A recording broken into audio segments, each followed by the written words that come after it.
I'm finally recording my very first video. My name is Jeremy Carlton and this is Shepherd at Home.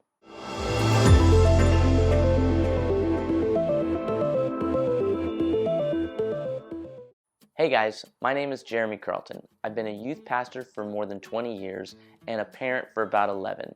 This is my first video for people who are raising kids where I want to share practical tools for building healthy families. If you'll stay tuned till the end, I'm going to share with you one of my most valuable go-to parenting strategies. If this topic interests you, I want to ask you to please like this video or consider subscribing to my channel so that we can build stronger families together. My firstborn's name is Shepherd.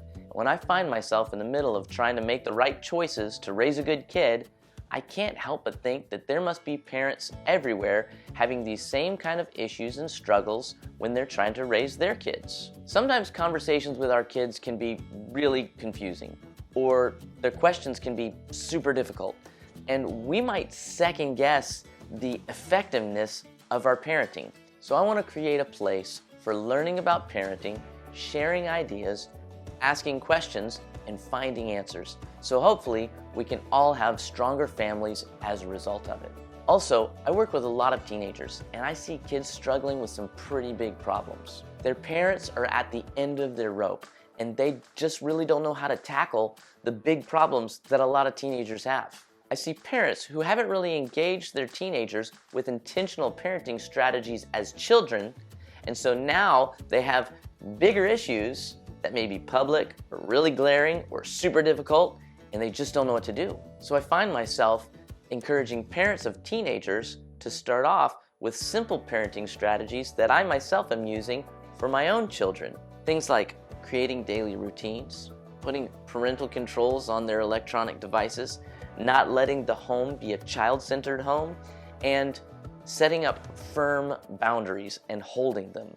Speaking of that, that's my most valuable go-to parenting strategy. Setting boundaries is one of the most important things that you can do as a parent of any age child, whether you have an infant or a toddler or a teenager. Setting boundaries and holding them is one of the best things that you can do to create a healthier family. I like to use the illustration of a fish in a fishbowl. Put a fish in the fishbowl, he's got boundaries all around him, but he's free to do whatever he wants. Take the fish out of the fishbowl and it seems like because he has no boundaries he should be free to do whatever he wants, but he's not. He has no freedom at all. It's the same way with our children. When we put reasonable boundaries around them and hold them, they can experience the greatest amount of freedom and you can have the greatest amount of sanity in your house. Can I get an amen? Here are two guidelines as you set boundaries for your kids that you might like to remember. One is set simple boundaries that will meet them at their stage and age. For instance, you might not want to let a toddler cross the street, but if you have a school-aged child, you might want to let them ride their bike in the cul-de-sac. And two, let the consequence fit the offense. So if somebody left their shoes out one more time, you probably don't want to cancel the whole entire trip to Disney World, but you might want to make them clean up the shoe rack for everybody before you go. Write in the comments below some boundaries that have worked for you in the past, or maybe some things that haven't worked for you quite so well. I'd love to create a place where we can have a conversation and we can all have stronger families together. Thanks a lot, and we'll see you in the next video.